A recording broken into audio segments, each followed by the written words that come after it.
और यहाँ आपको बताएं कि अकेले इमरान खान ने ज़िमनी इलेक्शन का मार्का 1,12,824 वोटों की बरतरी से जीतकर मुल्क की तारीख रकम कर दी।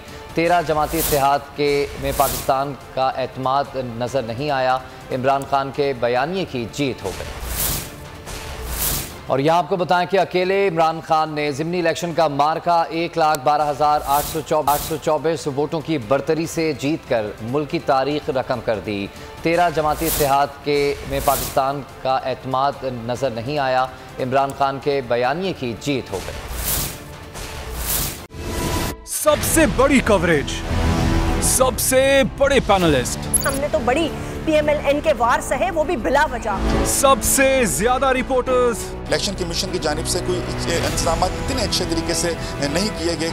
बोल की रिवायत, सबसे पहला नतीजा। अहम खबर है बहावलनगर भी कप्तान का, PTI कामयाब, मुकम्मल गैर हतमी गैर सरकारी नतीजा सिर्फ बोल न्यूज पर। लम्हा बा लम्हा इलेक्शन की खबर सिर्फ बोल पर।